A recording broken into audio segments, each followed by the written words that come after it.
Lopes de Oliveira e hoje eu vim falar sobre a secretária no mercado brasileiro. Esse mercado que está com essa economia, com essa dificuldade toda que nós estamos passando e dentro das empresas ocorrendo o downsizing, né? A retirada de recursos, sejam físicos, seja de financeiros, seja de pessoas. E em meio a essa crise, se torna necessária que a secretária tenha determinadas competências gerenciais. Por que gerenciais?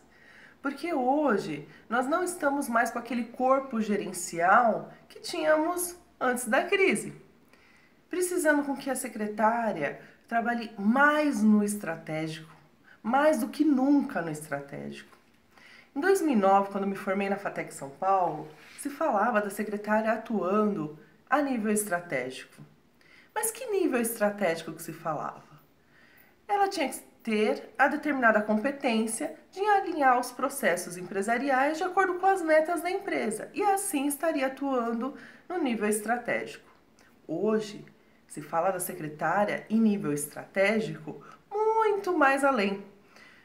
Por quê? Hoje a secretária precisa ter conhecimentos e competências gerenciais para fazer as entregas que atendam os diretores e presidentes do nosso mercado. Hoje nós trabalhamos com indicadores de desempenhos, participamos de reuniões, trabalhamos na área de compliance, auditoria, gestão de projetos. O que mais se fala hoje é a secretária atuando em gestão de projetos, trabalhando nas grandes frentes de grandes áreas dentro da empresa, de diferentes linhas. Nós temos também as líderes de pool de secretariado, atuando com a competência gerencial que é liderança, trabalhando com a comunicação diária, com aqueles desafios diários de gestão de equipe. Nós temos também aquelas secretárias empreendedoras, o secretariado remoto, onde elas montam a empresa de atendimento secretarial para atender o executivo à distância. Tudo isso são competências gerenciais. De 3 anos atrás para este momento que nós estamos atual, mudou muito a necessidade do perfil de secretariado no Brasil. Justamente porque se mudou o mercado, se exige novas competências, se exige que você tenha habilidades de gestor. Hoje uma secretária precisa ter conhecimentos administrativos com profundidade, conhecimentos de economia, relações internacionais, tecnologia da informação, porque hoje todos os processos das empresas estão sendo administrados por inteligência tecnológica. Quanto de conhecimento você hoje tem de TI para atuar no mercado que nós estamos? Qual o linguajar que você está tendo dentro das empresas que é necessário ter de nível gerencial para poder se relacionar com diretores, com presidentes, trazendo aí um perfil secretarial de excelência, de alta performance, de impacto. Hoje, nesse mercado, só estará disponível em meio à necessidade e estará complementando e trazendo para as empresas grande parceria as secretárias que estejam aí atuando com conhecimentos gerenciais, devido a essa nova característica de mercado que nós estamos atuando de 3 anos para cá. Então, o que eu venho trazer para vocês é essa consciência de estar se atualizando, de estar se aperfeiçoando para se manter competitiva no mercado. É uma mudança de pensamento do que nós éramos secretárias há 3 anos, 5 anos atrás, para a atualidade. É uma mudança de pensamento, é uma busca de conhecimento e um desenvolvimento de habilidades para ter atitudes assertivas em meio a esse mercado. O que eu venho também falar para vocês é da grande questão das características da geração Z. Uma questão assim que é primordial que eu tenho que falar nesse vídeo aqui para vocês, que é a questão que a geração Z ela faz o intercâmbio de conhecimentos de áreas diferentes, trazendo um novo suprimento para a necessidade do mercado. Vou dar um exemplo na nossa profissão, secretariado. Há 5 anos atrás, uma secretária era formada em secretariado e em letras. Vejam, não é um conhecimento muito próximo? São duas formações dentro da mesma área de conhecimento. Agora, nós estamos com outro perfil de secretariado. Nós temos pessoas formadas em secretariado e buscando uma formação em TI, justamente para suprir uma demanda diferenciada, que é o que está surgindo hoje nas empresas. Temos secretárias também com conhecimentos matemáticos, que são maravilhosas em questões de finanças e de entregas de indicadores de desempenhos e de fazer relatórios, bons relatórios que atendam a nossa classe de líderes executivos, diretores, presidentes. Estejam dispostas a isso. É essa a tendência do mercado. Estejam dispostas a estarem adquirindo novos conhecimentos, desenvolvendo habilidades para ter competências de nível gerenciais, atuando no dia a dia, nas atividades diárias, nas áreas que necessitam esse atendimento. Porque só assim haverá a posição de ser competitiva dentro desse mercado. Em 2016 e 2017, falei muito do pool de secretariado, que realmente estava, nesse momento, ainda continua em alta, né? E é uma característica da secretária atuar em equipe, atuar em liderança, são competências gerenciais. Secretárias remotos, eu fiz um MBA em gestão de projetos e processos, em 2012, me formei em 2012 e hoje atuo com projetos gerenciais de várias áreas dentro da companhia em que eu estou inserida. É necessário ter determinados conhecimentos. Temos também hoje secretárias que estão atuando em várias áreas, como foi falado no COINS, a questão do compliance. Identifiquem dentro do perfil de vocês em que área da empresa vocês realmente tenham melhor habilidade de atuação e espaço de atuação, né? Então, você vendo dentro da empresa, eu tenho facilidade de trabalhar com a questão da responsabilidade social, eu já tenho uma habilidade em atuar na área de responsabilidade social. Ok, existe a demanda de atuação nessa área dentro da companhia em que você está, mas você tendo conhecimentos gerenciais de liderança para atuar em projetos nessa área é o que vai satisfazer a empresa hoje. Levando em consideração que isso é um tema que já está em alta há grande tempo no mercado nacional, que é a questão da responsabilidade social, é uma grande abertura de atuação das secretárias, justamente porque a gente tem esse perfil do auxílio à sociedade e auxílio às questões da empresa e com as competências gerenciais entregar resultados dentro dessa área. Eu estou dando dicas de como você pode atuar dentro da empresa, suprindo necessidades que hoje são próximas da secretária devido às características do enxugamento do mercado mesmo, né? Então, hoje, mais do que nunca, é uma grande oportunidade da secretária expressar toda a sua formação de conhecimento que trazemos da faculdade ou do nível técnico e aperfeiçoá-la para competências de níveis gerenciais e mostrar o quanto é importante a nossa formação nesse país. Um dos países que é mais gabaritado em relação a isso, a nossa profissão, é o Brasil. E nós sabemos disso pelos prêmios que ganhamos como o melhor país para a profissão, pelo nosso registro profissional, que em muitos países não tem. Nós temos o mercado também que nos abre a porta em busca de cargos de diferentes nomenclaturas, o que nos dá maior oportunidade em meio a essa situação econômica.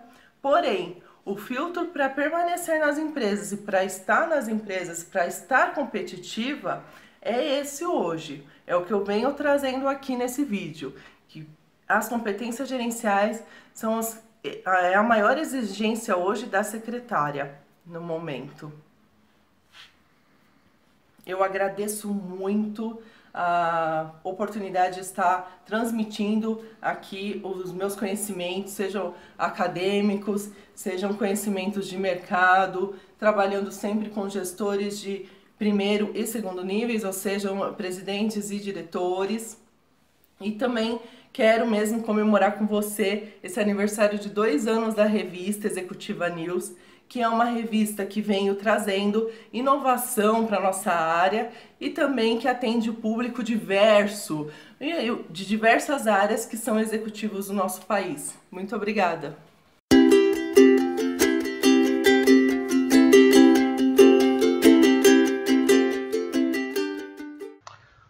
Olá, meu nome é Denis Pasqualinotto, eu sou consultor SAP, também parceiro SAP. Eu tenho mais de 18 anos de experiência na área de projetos SAP e hoje eu gostaria de falar sobre o impacto dos projetos de TI nas organizações. E os principais impactos nas organizações podem ser positivos, negativos e especialmente no que diz respeito a processos e pessoas. Vamos falar um pouquinho sobre esse assunto, então, dividindo os assuntos em processos e pessoas. Então aí na tela vocês estão vendo meu mini CV, eu sou consultor SAP nos módulos FI e CO, que são os módulos da área financeira do sistema SAP. O sistema SAP é um sistema alemão, cujos clientes estão espalhados pelo mundo inteiro. É um sistema que tem quase 50 anos de amadurecimento e, como disse, tem clientes pelo mundo todo. A minha experiência no sistema SAP é especialmente na área de contabilidade, na área de controladoria, como planejamento, custo padrão, custo real e todos os processos contábeis e suas integrações com estoque, produção e vendas. Já atuei em clientes no Brasil e no exterior. Esse webinário de 2018 é muito importante para mim, porque eu posso mostrar algumas características das empresas e dos impactos dos projetos de TI nas empresas, pois esse é o principal assunto que eu estou querendo trazer aqui para esse webinário, como editor e colunista da Executiva News neste ano de 2018. Vamos falar então sobre o assunto principal aqui do meu webinário, que é exatamente impactos dos projetos de TI nas organizações. Os impactos dos projetos de TI nas organizações, eles podem ser positivos e negativos. A palavra impacto, inicialmente, pode ter uma denotação negativa, uma denotação pejorativa, né? Mas o que eu quero dizer com impactos é que eles podem melhorar as empresas, melhorar os processos e melhorar o dia a dia das pessoas, ou nem tanto, né? É o que eu quis dizer com o tema dessa palestra. E eu dividi os temas principais dos impactos em processos e pessoas. Mudanças. Que empresa já não passou por mudanças em seus processos para melhorar, para sobreviver? E quem de nós, como colaboradores, já não passou por mudanças também, para sobreviver, para continuar sendo colaboradores dessas empresas, ou até mesmo empreendedores, né? Então a mudança é necessária, né? E o impacto dessa mudança é muito grande quando a gente sai da famosa zona de conforto, né? Mas eu acho que ela não existe, porque a gente está sempre aprendendo e evoluindo, assim como as empresas. Então, dividindo bem as categorias de mudanças, de impactos, elas podem ser, como eu disse, em processos e em pessoas. Quando um projeto inicia, a gente pode encontrar 2 tipos de processos dentro de uma empresa. Dentro de uma empresa, a gente pode ter processos de negócio bem claros, bem definidos, bem documentados, ou nem tanto. Nesse caso, a empresa aproveita o sistema, um novo projeto, para redefinir algumas de suas rotinas que não estão tão boas assim, que não estão tão rápidas, que não estão tão eficazes como ela gostaria que estivesse, né? Nesse caso, a equipe de TI, os colaboradores, aproveitam para criar novos fluxos e novas rotinas que acompanham também os novos processos de sistemas. A exceção são processos de obrigações fiscais, como por exemplo, dentro de um sistema, claro, obrigações fiscais como SPED, usando o sistema MasterSAF, só um exemplo, por exemplo, como quando você tem extrações dentro do sistema para entregar à Secretaria de Receita Federal. Então esse tipo de processo não muda, independente do sistema estar bom ou ruim, as obrigações digitais vão ser entregues de qualquer forma, caso a empresa esteja atendendo à legislação, é lógico.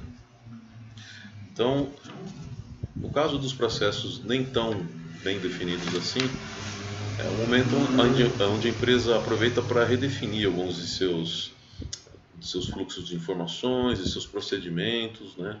Enfim, os processos. E essa melhoria no sistema é uma oportunidade da empresa estar definindo seus processos contábeis, em compras, vendas, etc., capacitando melhor seus funcionários, colaboradores, de forma que a informação tenha mais qualidade, né? Em outro tipo de situação, a gente encontra processos de negócio nem tão bem definidos assim. Necessitam de redesenho, necessitam de capacitação de pessoas envolvidas nesses processos, né? Ou seja, é uma oportunidade que a empresa aproveita para desenhar novamente alguns problemas que estão havendo dentro dos seus fluxos de informação, alguns gargalos de informação, de procedimentos errados, enfim, para que haja uma qualidade maior na entrada de informações no sistema e entradas e saídas de informações na realidade, né? E uma melhor capacitação das pessoas envolvidas em todo o fluxo dos processos. E é justamente aí que a gente fala sobre o outro aspecto dos impactos. A gente falou sobre processos de negócio e um segundo impacto seria um impacto, mudanças nas pessoas, nos colaboradores envolvidos nessas empresas. E a gente enfrenta, claro, normalmente dois tipos de situações. Pessoas que estão normalmente bem capacitadas, já têm uma experiência na sua própria área de atuação, seja ela contábil, de compras, etc., de gestão, né? E outras no próprio sistema, inclusive, na operação do sistema. E também a gente encontra outro tipo de situação, onde a gente necessita capacitar melhor os recursos, tecnicamente, dar treinamento para o sistema, para a operação do sistema, para que elas conheçam melhor aí, a nova implementação.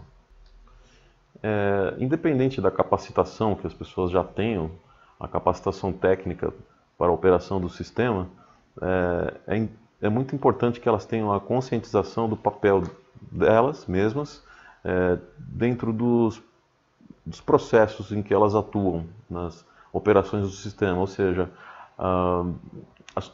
elas têm que ter a conscientização que a sua parte é importante como um todo, não apenas naquele apertar de botões, como por exemplo fazer uma entrada de faturas, de compra, por exemplo. Elas têm que entender que existiu antes daquilo tudo um pedido de compra, uma requisição de compra, depois um processo que entrou na empresa, a mercadoria ou serviço, que aquilo foi contabilizado e lá na frente essa contabilização toda vai ser apurada pelo gestor. Então, o que eu quis dizer é, essa conscientização global da participação desse colaborador na empresa é muito importante, né? Ela tem que conhecer o fluxo inteiro da informação para executar a sua operação com mais qualidade, saber que ela é importante antes e depois. Então, como conclusões, após todos esses rótulos que nós falamos, né, sobre impactos positivos, negativos, processos, pessoas, capacitadas ou não capacitadas, que na verdade não são rótulos negativos, pejorativos que nós queremos dar, né? São constatações necessárias que nós temos que ter ao iniciar um projeto de TI para saber o que nós temos que fazer, na verdade, né? Não é uma caça às bruxas de coisas boas e coisas ruins. E a nossa conclusão aqui nessa palestra é que o legado de um projeto de TI que está sendo iniciado agora, o legado de um projeto que promova eficácia nos processos, nas pessoas que desse projeto estão participando, o legado só pode ser positivo, só pode ser bom. Ou seja, resulta em informações de qualidade do início ao fim do ciclo de cada processo do dia a dia. Ao mesmo tempo, falando em casos de projetos de TI assim, com nem tanto êxito, nem tão positivos assim, eles costumam, claro, ser mais caros e ter um tempo de execução muito maior, à medida em que a empresa não reconhece os processos de negócio em seus detalhes, as pessoas não conhecem esses processos tão bem assim e seja necessário reescrevê-los, né? Ou então as pessoas precisem de mais capacitação, né? Então a eficácia desse tipo de projeto nem tão positiva assim é uma baixa eficácia, né? O objetivo de um projeto de TI é facilitar. O objetivo da TI é facilitar. Tem um termo que eu costumo dizer que é a transferência do caos, né? O que seria isso? Se você observar uma empresa que tem uma situação atual com processos muito mal geridos, com pessoas não capacitadas, um sistema legado antigo, que tem informações de baixa qualidade, você esteja fazendo um novo projeto, esse projeto não tenha sido bem planejado e depois bem realizado, então você está fazendo uma transferência do caos, ou seja, uma situação ruim que está sendo transferida para um novo sistema, uma nova plataforma de implantação também ruim. Então, a empresa isso não serve para nada, né? Esse tipo de projeto, na minha opinião, é oportunista e não facilita em nada. Ela não agrega nada, não melhora nada, né? E, ao contrário, um projeto de TI bem realizado, bem planejado, ele só vai melhorar a empresa, vai facilitar os seus processos, vai perpetuar os seus processos e vai fazer com que as pessoas sejam melhores capacitadas, tanto para essa empresa como em outras empresas para as quais elas trabalharem no futuro. Um bom planejamento de um projeto de TI e uma boa realização, ela só é positiva, como eu já disse, porque ela perpetua a existência da empresa, promovendo a melhoria de seus processos, ela melhora os ativos intelectuais das pessoas, promovendo aprendizado, permitindo que elas trabalhem melhor nas empresas onde elas trabalham atualmente e também em outras empresas no futuro, né? E no final de um projeto, quando todos os requerimentos foram atendidos pelos sponsors, né, pelos diretores, todas as obrigações legais foram atendidas para a Receita Federal, enfim, quando tudo está ok, quando tudo foi atendido, tudo pode entrar em produção, é definida uma data para Go Live. A data para Go Live é quando o sistema anterior, ou nenhum sistema, vai deixar de existir e o novo sistema vai entrar em produção, né? E as pessoas vão começar, a partir desse dia, a registrar todas as operações dos processos de negócio nesse novo sistema que está sendo implementado, Go Live. Eu gostaria de agradecer à Executiva News pela oportunidade de trazer informações relevantes das experiências das empresas por onde eu passei esses anos todos. E nesse webinário de 2018, eu me orgulho muito de participar dele, junto com outros profissionais tão capacitados, tão experientes, e espero que vocês tenham apreciado a minha palestra. Muito obrigado e até a próxima.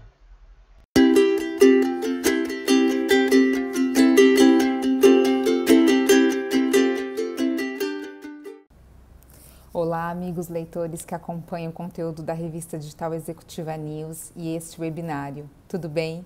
Eu sou Cláudia Schaffer e é com grande alegria que estou aqui pela segunda vez, comemorando com vocês mais um aniversário da revista que trabalha incessantemente para levar até você conteúdo de valor e qualidade.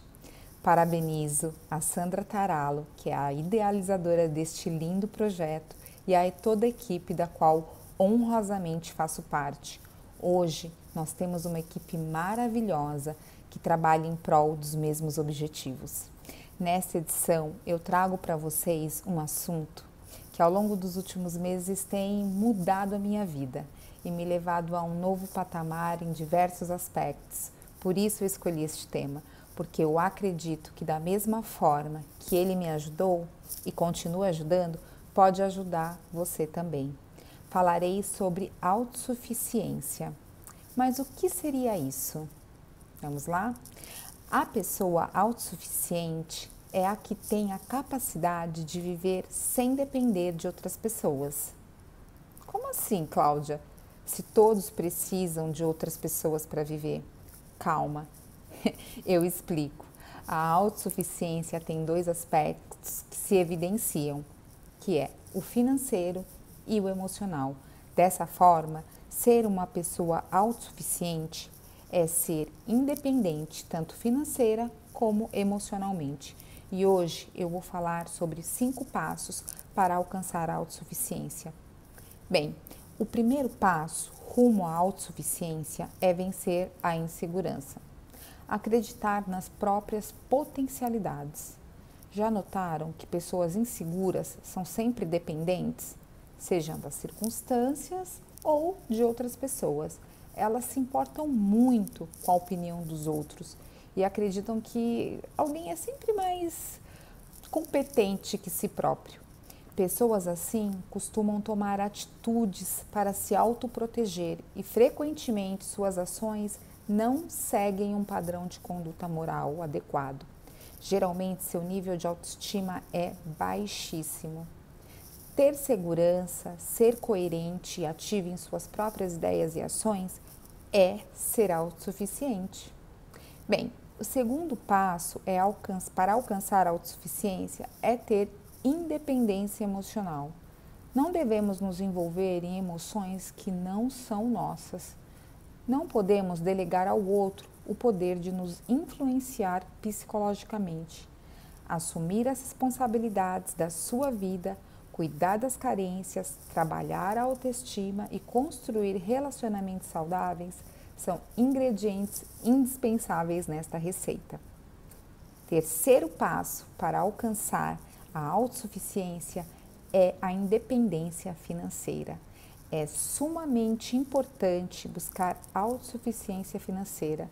Bem, atualmente as dificuldades econômicas são muitas e atingem famílias inteiras. Por exemplo, certamente você conhece algum casal que já tenha se divorciado devido a esse tipo de dificuldade.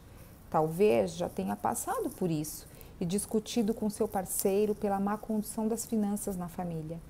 Este é um aspecto de vital importância e que não pode ser negligenciado.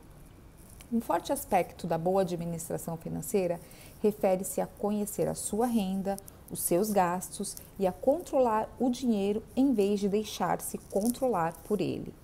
Quando eu elaborei um orçamento, eu tinha apenas uma vaga ideia do quanto de dinheiro eu gastava mensalmente, mas um orçamento com categorias específicas me ajudou a sair das nuvens e pôr os pés no chão.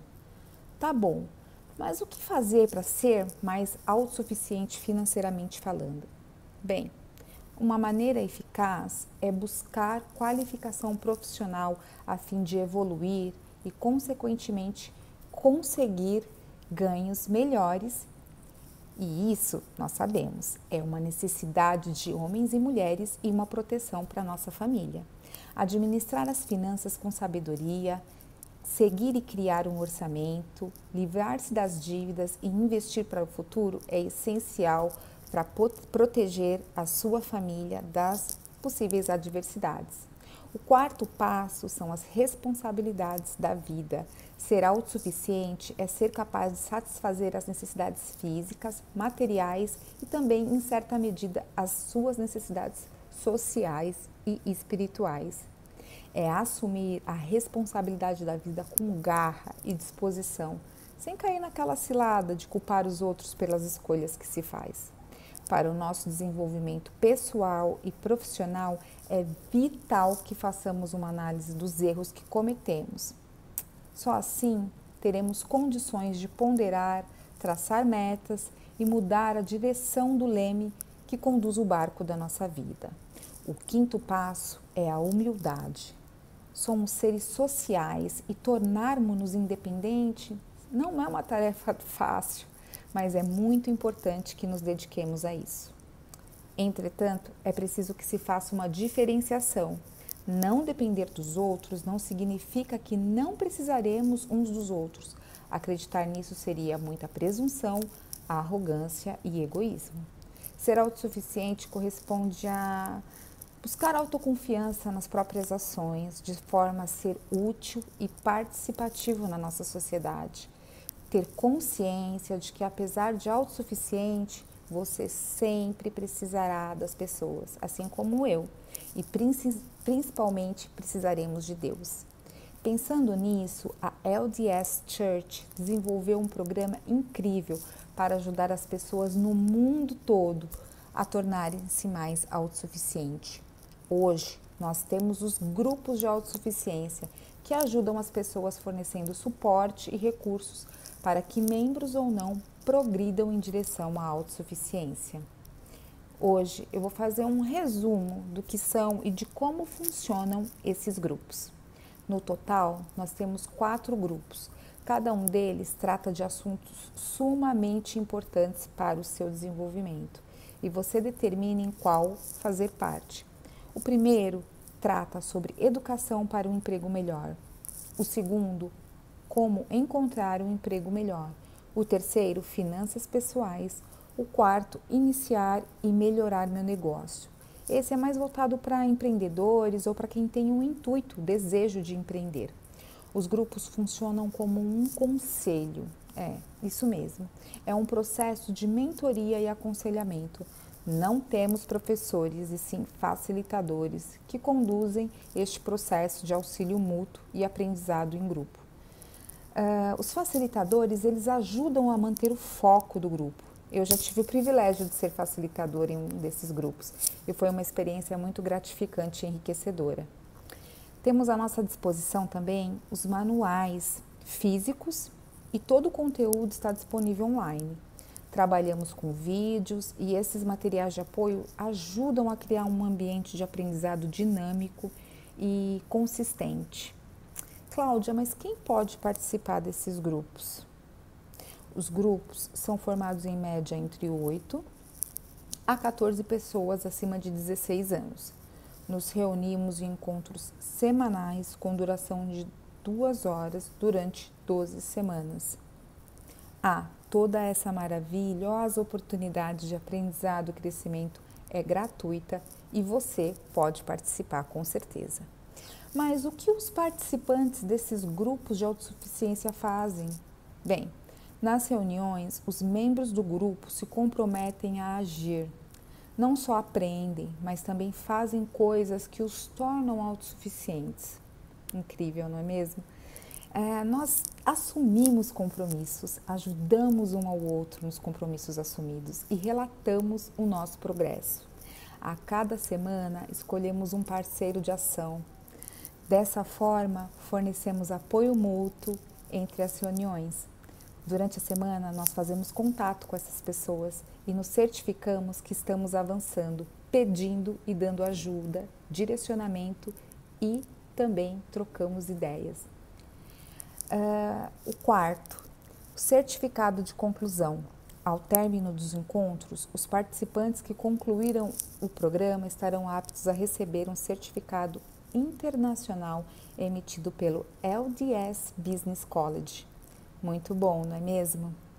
Agora eu vou compartilhar com vocês uma história real de como a participação de Mark no grupo Encontrar um Emprego Melhor contribuiu para que ele alcançasse seu objetivo. Bem, Mark foi inesperadamente demitido, pouco antes das férias anuais de verão com a família. Ao voltar de viagem, ele foi entrevistado em várias empresas, mas ficou frustrado porque nenhuma lhe ofereceu um cargo. Depois de mais de 10 anos no mesmo emprego, estar disponível no mercado de trabalho era amedrontador. Foi então que uma pessoa falou dos centros de autossuficiência SUD. Sim, esses centros existem e já ajudaram muitas pessoas, inclusive minha família, quando no passado meu marido precisou se recolocar no mercado. Graças ao treinamento recebido ali, Mark pôde ressaltar seus anos de experiência na indústria, a fim de voltar à atividade mais rapidamente. Embora Mark tivesse anos de experiência, ele precisava saber como falar disso de maneira convincente. Por meio de treinamento, ele aperfeiçoou a técnica de apresentação em 30 segundos, a fim de conseguir causar a impressão desejada. Refinou sua habilidade de fazer uma boa entrevista por meio de simulações e se aprimorou no uso da rede de contatos ao implementar a técnica de busca de emprego 15/10/2. Eu não vou me aprofundar nessas técnicas, tudo bem? Vamos lá. No começo, o Mark ficou relutante quanto ao uso da rede de contatos. Ele achava que o pedido constante de ajuda às pessoas fosse interpretado como egocentrismo. Mas, por meio de suas interações no centro de autossuficiência, viu que a rede de contatos não precisava centrar-se apenas nele. O centro de autossuficiência faz um excelente trabalho de ajudar você a ver que pode usar a rede com eficácia, mantendo o foco de dentro para fora em vez de fora para dentro. Simplificando, Mark constatou que ao contatar as pessoas, fazemos isso com a ideia de como posso ajudar você. Só por fazer isso, parece que todas as portas se abrem. O centro fez com que ele se sentisse responsável pelos esforços de procurar o próprio emprego, dando-lhe motivos para levantar-se, arrumar-se e sair de casa todas as manhãs para iniciar sua busca diária de emprego lá no centro de autossuficiência.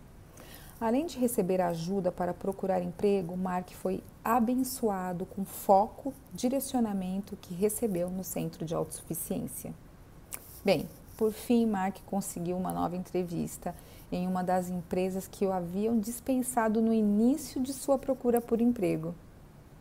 Com as habilidades aprendidas no centro de autossuficiência, ele conseguiu demonstrar confiança e descrever de forma articulada a contribuição que poderia dar para aquela empresa. Dessa vez, ele foi contratado.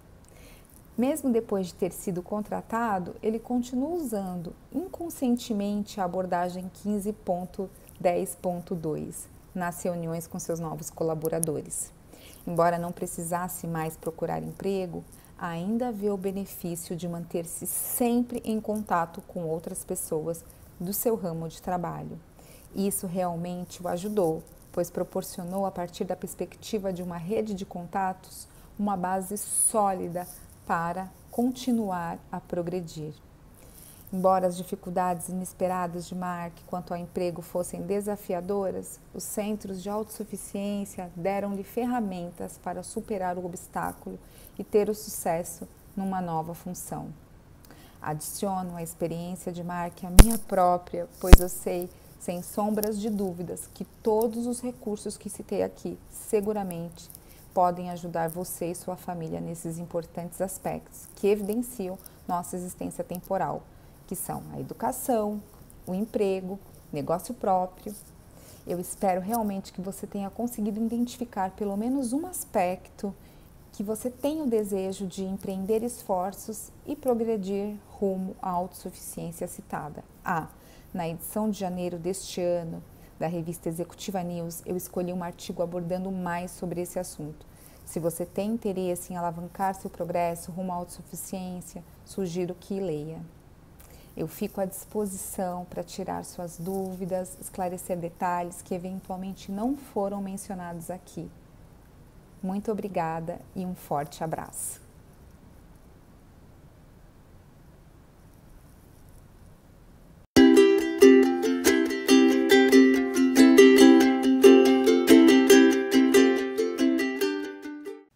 Olá, eu sou Valquíria Almeida. E eu sou a Beth Delia. Estamos aqui no webinário da Revista Digital para falarmos um pouco sobre o nosso curso de docência. O nosso curso de docência, ele chama-se Curso Preparatório para a Docência na Área de Secretariado. E esse curso, ele começou com um projeto lá atrás, né? Um projeto embrionário. Nós começamos a falar, né, Beth e eu, sobre o assunto. E aí, em 2016, né, Beth? Conta um pouco do nosso projeto. Valquíria e eu sempre tivemos contato com escolas de secretariado, sempre fomos chamadas para dar palestra, porque a gente tinha já uma participação muito ativa na categoria. Então, além do exercício da profissão de secretariado, que nós éramos muito comprometidas e apaixonadas, nós também víamos a categoria como um todo. Então, esse comprometimento nos fazia participar de várias entidades, de vários eventos. E o que nós percebemos? Que no curso de secretariado havia uma lacuna. Os profissionais que davam aula nem sempre tinham tido vivência da profissão. E isso prejudicava a identidade do curso, fazia com que os profissionais não tivessem uma referência de alguém que tivesse vivido a profissão que eles estavam escolhendo, e isso também desmotivava um pouco o curso. Você também percebia isso, né, Val? Sim, percebia muito, né, Beth? Porque eu também lecionava, tanto na escola técnica como na graduação, e eu percebia, né, que eu levantava a bandeira do curso de secretariado. Eu tinha muita motivação para entrar em sala de aula, muito orgulho, e faltava esse orgulho, essa motivação de outros professores, né? Então, por isso que quando nós começamos a falar sobre esse projeto, eu fiquei extremamente feliz e encantada de poder fazer uma coisa que eu adoro fazer, que é treinamento e levar essas pessoas a reescrever uma nova história. Então, isso é muito importante. Então, vamos contar um pouco, né, sobre as nossas turmas. Nós já treinamos, Beth, em torno de 120 secretárias, ou melhor, profissionais de secretariado, porque nós também tivemos homem no curso, né? Então, conta um pouco sobre essas turmas. Foi muito gratificante perceber o seguinte. Primeiro que esse gap que nós percebemos, ele era real. Porque houve uma resposta muito significativa à nossa proposta. Então, desde a primeira turma, e hoje nós estamos na 6ª turma, o que nós percebemos? As pessoas estavam querendo isso, estavam buscando esse curso. E nós tivemos também o privilégio de encontrar pessoas muito comprometidas, apaixonadas pela profissão, e num momento de vida em que o propósito delas estava também canalizado para retribuir. Muitas delas querem passar o que aprenderam, querem contribuir com a profissão, querem melhorar os cursos. Então, foi como se nós tivéssemos ganho um presente. Cada turma reflete uma classe seleta de gente motivada, de pessoal que quer aprender, e isso faz com que nós também evoluamos a cada curso. É verdade, né? Os nossos cursos realmente, né? A gente fica super feliz, né? Quando começa e triste no final, porque nós fazemos, né, dessas alunas amigas, né? Pessoas que estão sempre ao nosso lado. E esse curso não contribui só, né, Beth, com a docência. Ele também ajuda no trabalho diário de profissional de secretariado. Então, nós estamos, assim, muito felizes com tudo, né, que nós estamos vivendo atualmente com relação à docência. Mas no final do ano passado, né, Beth, nós tivemos uma coisa muito legal, muito interessante também, algo que veio coroar esse trabalho, que foi o nosso curso de secretariado online. Conta um pouco aí, Beth, para nós. Nós tínhamos também um chamado de pessoas de outros estados, até do exterior, alguns países também nos procuraram, e nós percebemos que levar o curso presencial para alguns estados era uma possibilidade, mas não tão viável.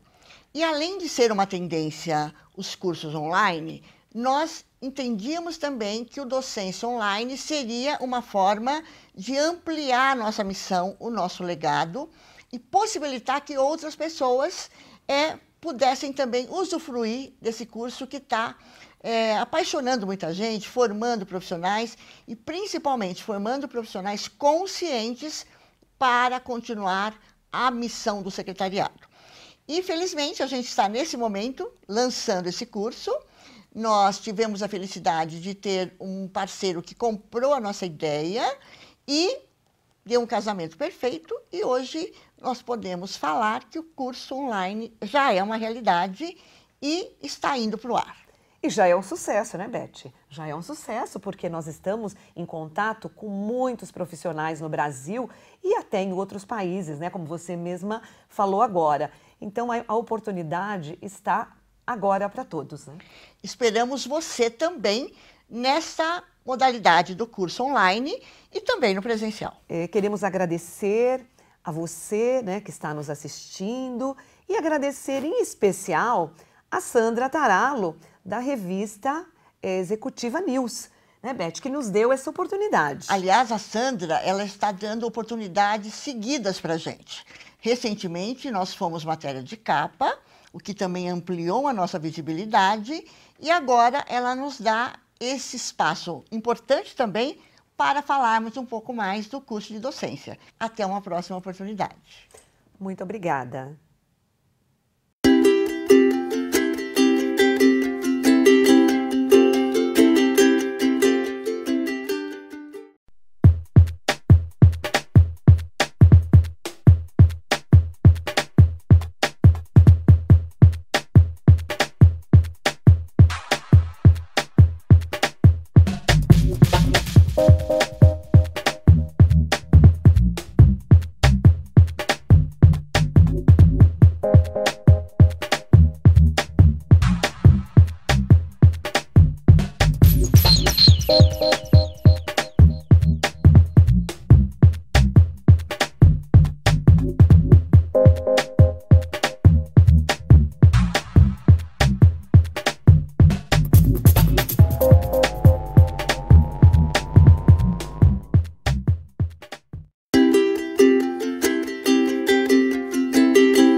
Olá, é um prazer estar nessa iniciativa da Executiva News, revista digital, que a Sandra Taralo tem organizado e tem disponibilizado para nós, e isso merece todo o destaque em função de ser ainda uma iniciativa gratuita para os leitores e agora, hoje, para aqueles que forem assistir o webinário. Eu vou falar, não tenho a pretensão de ensinar nada, apesar de acreditar que ensinar muitas vezes não é uma opção. Nós ensinamos com aquilo que nós fazemos e aquilo que nós deixamos de fazer. Agora, a opção está no aprendizado. Cada um decide o que vai aprender. Então, hoje, essa troca de experiências aqui, o que eu vou passar sobre o autoconhecimento e as ferramentas aplicadas ao desenvolvimento pessoal, eu espero que seja uma reflexão que eu possa propor para vocês, e a ação é com vocês. Porque, como já disse, reflexão sem ação é sonho. Ação sem reflexão pode ser loucura. Então, elas são complementares e nós realmente somos o resultado da conjunção das duas. Das reflexões que nós temos e das ações que nós fazemos. Então, a proposta hoje é que nós trabalhemos os 4 passos para o autoconhecimento. Especificamente, eu sou, eu estou, eu crio e eu manifesto. A nossa relação conosco e com o mundo, e algumas das ferramentas que proporcionam que nós tenhamos esse desenvolvimento. Então, eu vou falar um pouquinho sobre o feedback, basicamente o feedback negativo, muitas vezes quando nós, principalmente no ambiente do secretariado executivo, você é o primeiro, muitas vezes, a receber um feedback negativo quando algo não dá certo. A roda do trabalho para analisar um pouquinho as nossas competências, a ecologia da decisão, afinal, o que eu ganho, o que eu perco, o que os outros ganham, o que os outros perdem com a minha decisão. E, finalmente, as perguntas como a grande ferramenta que vai fazer com que isso tudo aconteça. Muito bem. Os 4 passos para o autoconhecimento, um processo de reflexão, justamente começa, como não poderia deixar de ser, pelo eu sou. Afinal, quem sou eu? Quem é você? É uma pergunta que pode parecer um pouco até simples, mas boa parte das pessoas passam as suas vidas sem nunca tê-la respondido. As pessoas acreditam que são o papel que elas representam. Mesmo eu, quando fui confrontado, e recentemente fui confrontado com essa pergunta, numa entrevista para uma tese de doutorado de uma psicóloga, e ela perguntou: Moacir, quem é você? Apesar de ter trabalhado já com isso e muitas vezes ter proposto a mesma reflexão, quando eu fui confrontado com ela, eu fiquei um pouco na dúvida. Afinal, quem sou eu? Eu sou o escritor? Não, isso é um papel que eu represento. Eu sou o pai? Não, isso é um papel que eu represento. Afinal, quem é você? Qual é a tua essência? E nisso, ela propôs algo para contribuir para que essa definição seja um pouco mais fácil. Eu te proponho o seguinte exercício. Crie uma metáfora para você.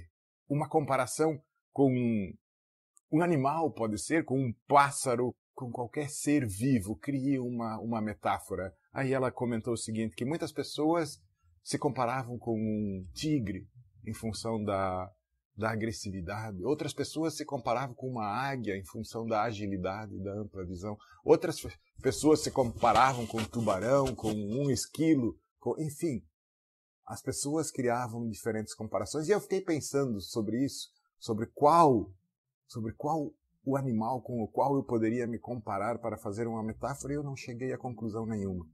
Mas em um momento eu fiquei com aquilo na minha mente e depois eu comecei a pensar, poxa, com um animal talvez eu não possa me comparar, mas eu tenho a possibilidade, eu acredito que eu seja muito parecido com a água. Com a água, como assim? Sim, eu posso ser sólido, eu posso ser líquido, eu posso ser gasoso, eu posso estar na transição de um estado para outro, porque eu sou um, eu sou vários, eu não sou somente um, mas quem predomina nessa minha existência, nessa minha trajetória, e esse é o desafio para você também. Quem predomina na sua existência, na sua trajetória? E aí eu lembrei da água porque eu sou sólido sim, com os meus valores, eu sou líquido com os meus objetivos, eu sou gasoso com os meus sonhos. E eu também posso ser calmo com as minhas vitórias, eu posso ser agitado, ou eu sou agitado com as injustiças, e eu sou fluido com as alternativas, porque particularmente eu acredito que nós vivemos na melhor fase da história da humanidade, em que nós podemos ser exatamente aquilo que nós queremos ser. E aí eu faço essa pergunta, responda com sinceridade. Esse é um processo de reflexão, olhe para dentro de você. Quem é você? Caramba, que isso não seja um sofrimento, que isso seja um momento de reflexão, inclusive prazerosa. Reconheça-se, identifique-se. O segundo passo desse momento de reflexão refere-se a eu estou. Afinal, nós sempre estamos em algum lugar.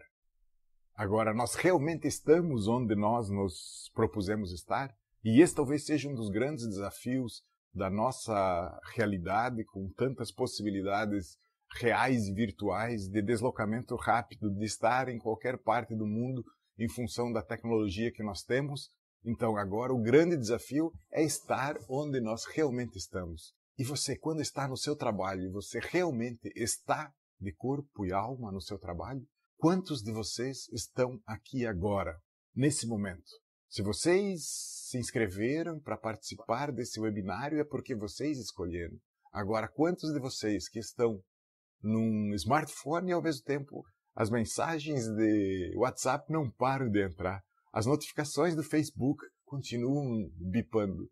Vocês realmente estão aqui. E esse é um grande desafio, não é só seu, não é só meu. É um grande desafio para quem convive com tantas alternativas, desde as crianças até os mais adultos. Por isso, esteja onde você realmente está. E agora vamos para o terceiro passo do processo de autorreconhecimento, desse processo de reflexão, em que eu avanço para o eu crio. É nesse momento que começa a interação entre a reflexão e a ação. A reflexão começa a produzir os seus resultados no mundo exterior. Eu crio. O que eu crio? Como eu crio? Com quem eu crio? A partir de onde eu crio? E é essa relação que começa a ficar mais interessante nesse aspecto. Afinal, se fui contratado para estar em uma determinada função, em uma determinada organização, é porque eu deveria ter determinadas competências. E essas competências estão lá dentro, elas estão dentro de cada um. Então, para projetar algo é preciso primeiro introjetar. Para empreender para fora é preciso ser um empreendedor interno, e isso se aplica às outras competências que se esperam de nós. E esse é o ponto em que as competências, e o conceito de competência é saber, saber fazer, querer fazer, poder fazer e principalmente saber estar, porque é no saber estar que essas competências têm sentido, que a minha atividade, que a sua atividade tem sentido. Então, qual é o sentido daquilo que você faz? O que você cria? O que você co-cria? Porque aí entra até um conceito que eu sempre falo, que nós vivemos num mundo altamente competitivo, mas que nós não necessariamente precisamos estar em competição. Aqui pode-se exemplificar o jogo do frescobol. Quem já não jogou frescobol numa praia, por exemplo? E qual é o objetivo do jogo? É manter a bola em jogo. E quanto melhor eu jogar, melhor o meu colega, o integrante da minha equipe, da minha organização vai jogar. Então esse é o objetivo para manter-se no jogo, é preciso jogar bem. E aí vem a pergunta, qual é o teu jogo? Como você está jogando? Você está jogando bem para que o outro também possa jogar bem? É assim que nós criamos e co-criamos a nossa realidade. Por fim, no processo de autorreflexão, o quarto passo do autoconhecimento, que é eu manifesto. E isso também é muito legal, porque mostra e demonstra como nós nos apropriamos de quem eu sou, como nós exibimos como eu estou, se eu realmente estou onde estou, e o que nós criamos e como isso se manifesta no mundo em que nós vivemos. Eu lembro de um diretor que chegou no final de uma reunião de planejamento estratégico e ele disse a seguinte frase: eu gosto de planejar e de estar com pessoas que pensem diferente de mim. Deu um sorriso, todo mundo ficou também contente com a frase, e ele concluiu dizendo, desde que concordem comigo. Aí ficou aquela interrogação na cabeça de todo mundo, e no final eu até tive que concordar com ele. Vocês concordam com a frase? Gosto de estar com pessoas que pensem diferente de mim, desde que concordem comigo. Não parece contraditório, mas na realidade não é. Eu acho sensacional porque a afirmação desde que concordem comigo se refere ao fato de estar com pessoas que pensem diferente. É esse o elemento da concordância e não que as pessoas todas estejam em acordo sobre o que se pensa. Porque, particularmente, eu acredito que é no consenso dos pensamentos diferentes que nós podemos evoluir, que nós podemos melhorar as nossas competências, que nós podemos melhorar o prazer da nossa presença e nós podemos melhorar quem nós somos. Esse é o processo de autoconhecimento que eu coloquei desde o início. Acho que se nós tivermos isso bem claro, afinal, quem sou eu? Quem é o eu que predomina? Quais são os meus valores? Qual a metáfora que exemplifica quem você é? Eu estou onde estou realmente quando estou onde estou? O que eu crio? Quais as minhas competências que são exibidas? E como eu me manifesto nesse mundo? Esse é o processo de autorreflexão que eu gostaria que cada um de vocês pudesse fazer. Porque agora nós vamos para o processo de ação. Como eu disse no início, reflexão sem ação é sonho. Ação sem reflexão pode ser loucura. Então, se nós tivermos um bom processo de reflexão, nós podemos partir para uma ação organizada, ordenada, de acordo com os nossos objetivos e com os objetivos organizacionais. Muito bem, o processo de reflexão finalizado, entramos para a ação. E nesse processo de ação, eu escolhi 4, entre tantas outras ferramentas que podem ser aplicadas ao desenvolvimento pessoal. Falo do feedback, da roda do trabalho, da ecologia, da decisão e das perguntas. O feedback. Acredito que a maioria dos espectadores sejam da área de profissional de secretariado, e essa é uma área em que sempre está muito próximo do poder, mas sempre trabalhando nos bastidores, às vezes em segundo plano. Não que isso seja menos ou mais importante, não é essa a questão. A questão é que, quando tudo dá certo, os louros normalmente vão para o diretor ou para o chefe. Quando algo dá errado, o primeiro que tem o dedo apontado é o secretário executivo. E aí nós precisamos ter uma grande inteligência emocional para conviver com isso. E o primeiro ponto é saber receber um feedback. Os passos para que nós saibamos receber, e mesmo antes de dar um feedback para outra pessoa, se nós seguirmos esses passos, certamente ele será mais bem realizado. Você sabe respirar? Parece engraçado, mas nós muitas vezes não respiramos. E o respirar é algo tão importante quando nós, antes de darmos a nossa opinião ou realmente dar um feedback para alguém, se nós fechamos os olhos e respiramos profundamente. Esse ato de respirar nesse momento permite que o nosso cérebro oxigene na sua totalidade, fazendo com que o raciocínio e com que os pensamentos fiquem mais claros, mais óbvios, menos agressivos, mais conciliadores, mais consensuais e mais respeitosos. E o respeito é a base para que nós possamos dar e receber um feedback. Muitas vezes, quando nós recebemos um feedback negativo, o ato de respirar pode inclusive nos dar a possibilidade de não responder nesse momento. Porque tudo o que merece ser dito pode ser dito, mas nem sempre o momento que nós dizemos é o momento apropriado. E esse respirar permite que nós possamos escolher se é agora o momento ou não. Então, por isso é o passo 0. Antes de mais nada, respire. Passo 1, escutar. Escutar verdadeiramente. Você sabe escutar? Por exemplo, se eu falar o seguinte, você tem R$50 para me ajudar? E a pessoa responde, não, eu não tenho R$50. O que é que você escutou? A grande maioria das pessoas escutou nessa resposta uma negativa. Mas não é uma negativa se você realmente escutar o que o outro falou. Você pediu R$50 e ele disse, não, eu não tenho R$50 para te ajudar. Agora, quem disse que ele não tem 10, que ele não tem 20, ou que ele não possa te ajudar de outra forma? Então, essa habilidade de escutar o que as pessoas dizem é uma das grandes ferramentas para que nós possamos dar e receber um feedback mais apropriadamente. O passo 2, aceitar. Aceitar que há pessoas que pensem diferente de você. Existem pessoas que pensem diferente de você. É lógico, né? Então, se existem pessoas que pensem diferente de você, então também há a possibilidade de que essa pessoa esteja certa e você não. Há a possibilidade de que essa pessoa esteja certa e que você também esteja certo, e eu particularmente acredito que essa é o maior número de situações em que os pensamentos divergentes podem convergir para uma solução comum. E isso, no processo de dar e receber feedback, é muito importante. O passo 3, aprender.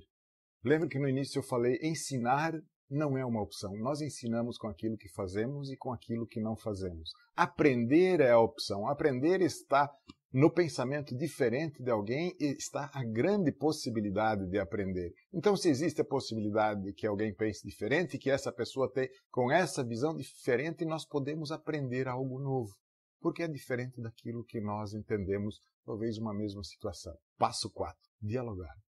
Esse é um momento que talvez, numa situação de feedback negativo, a importância do respirar e de realmente olhar para dentro antes de responder, passe pela escuta ativa, pela real escuta, pela aceitação da posição diferente de outra pessoa e pelo aprendizado. E esse diálogo pode ser proposto de uma forma, olha, eu aceito, eu entendo, ainda que não concordo, e ainda que não seja esse o momento, esse talvez seja o momento de se recolher e falar com essa pessoa num momento mais apropriado. Se há uma certa alteração emocional no momento, talvez não seja a hora de iniciar esse diálogo. Às vezes é um momento de calar para mais tarde falar, porque tudo que merece ser dito pode ser dito desde que seja feito por respeito.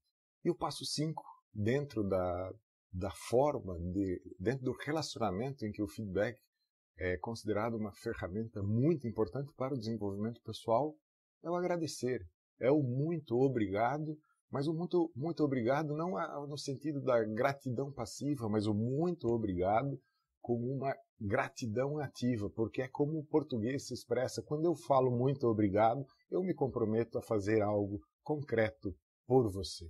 Se a pessoa deu uma opinião diferente sobre um assunto que nós temos em comum, e essa opinião diferente pode acrescentar algo para que nós ampliemos o entendimento da mesma situação, diga muito obrigado e realmente faça algo de concreto com a aceitação e com o aprendizado a partir de um ponto de vista diferente. E essa foi a primeira ferramenta de desenvolvimento pessoal que tem uma relação direta com o eu sou, com o eu estou, com o eu crio e como eu me manifesto nesse mundo. A segunda ferramenta de desenvolvimento pessoal é uma interessante que se chama a roda do trabalho. Quem já fez um processo de coaching sabe que existe a roda da vida, onde nós definimos as diferentes partes da roda da nossa vida. Mas como nós estamos num ambiente de trabalho, a sugestão é que se faça uma roda do trabalho.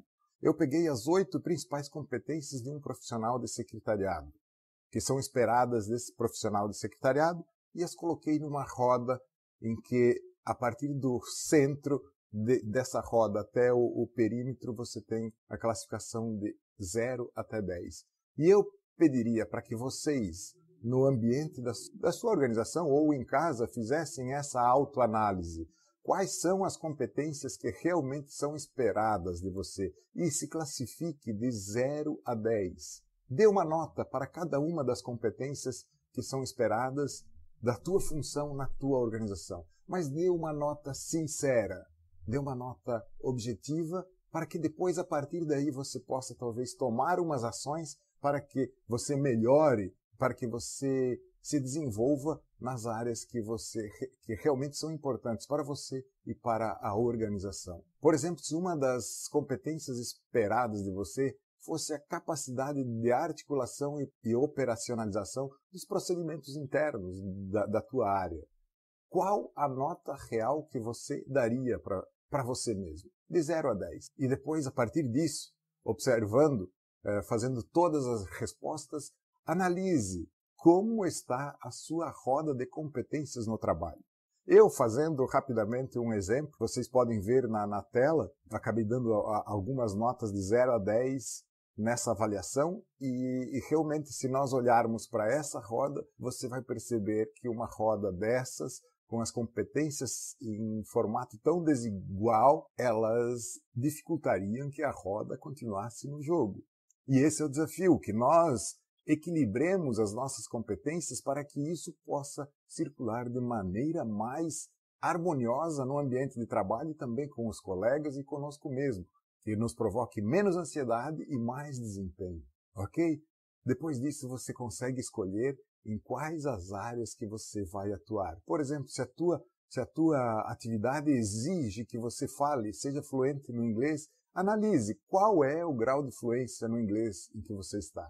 Seria possível você fazer algo hoje para melhorar essa competência? E a roda do trabalho pode ser feita uma vez, 2 vezes e periodicamente, para que você possa orientar os trabalhos e como você vai determinar o teu processo de desenvolvimento, de acordo com as necessidades individuais e organizacionais. E assim concluímos a segunda ferramenta, a roda do trabalho. A terceira ferramenta, proposta como uma ferramenta que pode ser aplicada ao desenvolvimento pessoal, se chama ecologia da decisão. Como vocês podem olhar na tela, a ferramenta ecologia da decisão, ela se divide na horizontal em 2 áreas. Impactos pessoais, que você vai ver na segunda linha, impactos em todos os envolvidos, amigos, família, sociedade e, logicamente, organização, colegas de trabalho, que vai estar na segunda parte da tabela. Na primeira parte, os impactos pessoais, você vai colocar uma pergunta, uma questão de uma decisão que você tenha que tomar. Se, por exemplo, voltando ao exemplo do inglês de antes, se você colocasse nos impactos na ecologia da decisão, farei ou não farei um curso de inglês para aprimorar as minhas habilidades, minhas competências comunicacionais num idioma estrangeiro? Aí você coloca lá nos impactos pessoais, por que fazer inglês? E realmente anota quais serão os ganhos de fazer inglês. Os teus ganhos pessoais, o que você ganha com isso? Melhora minhas competências, melhora a minha relação com a matriz, melhora a minha relação com as filiais, melhora a minha relação com o meu chefe que é estrangeiro, enfim. E quais são as suas perdas pessoais?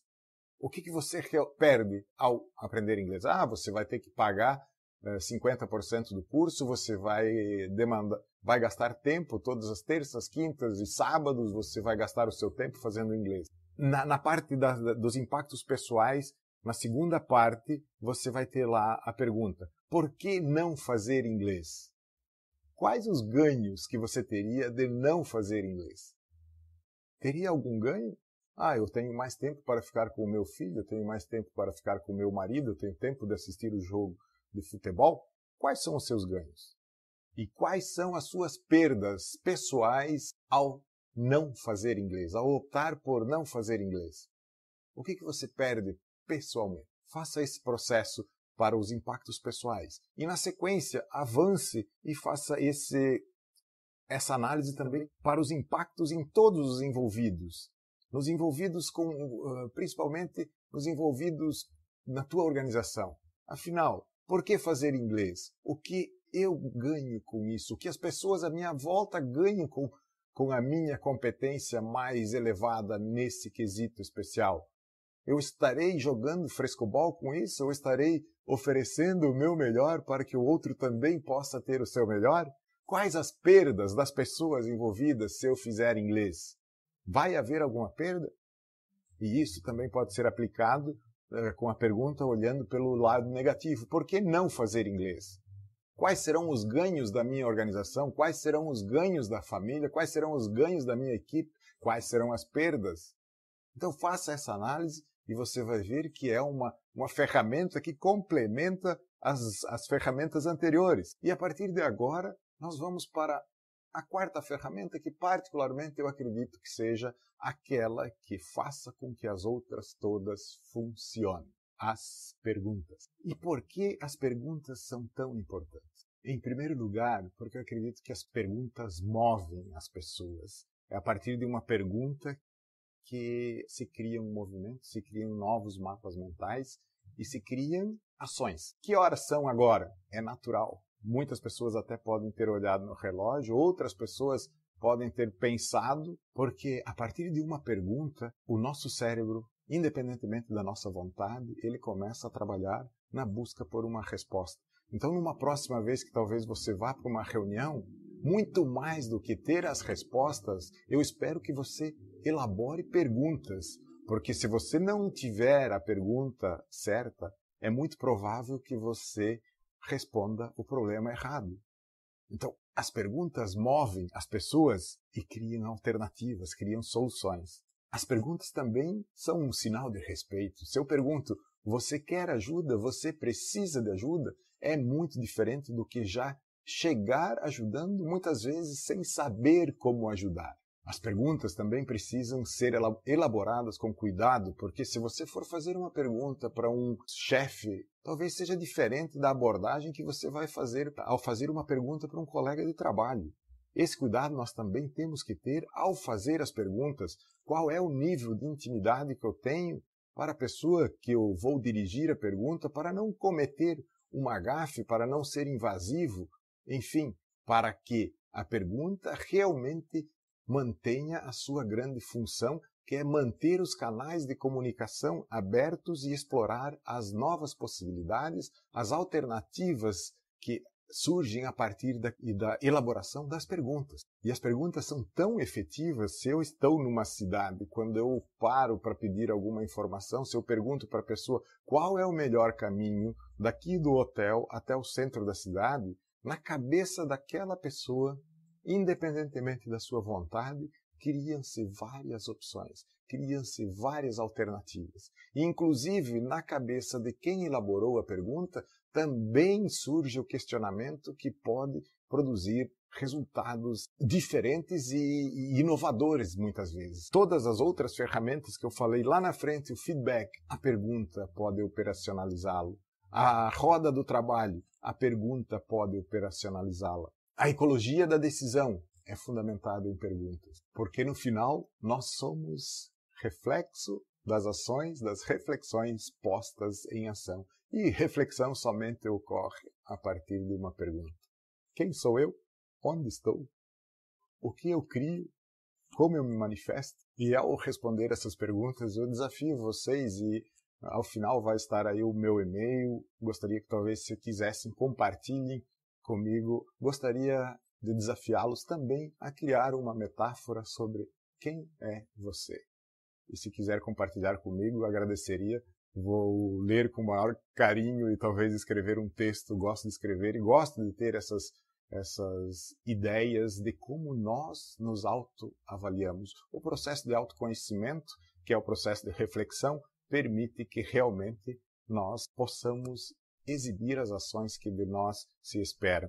E eu sempre falo que nós somos reflexo das ações, das reflexões postas em ação, porque nós afetamos o mundo e o mundo nos afeta. E se nós fizermos isso com afeto, o mundo será melhor. Tem um currículo, que é o currículo formal, mas eu gosto muito desse currículo que eu exibo aqui. E eu estive num evento em que até foi, acho que a professora Simara em Brasília, que ela falou assim: escolha uma foto que represente você. Eu escolhi a foto que está a seguir, é a foto que me representa. Eu acho que ela diz muito daquilo da forma como eu vejo a vida.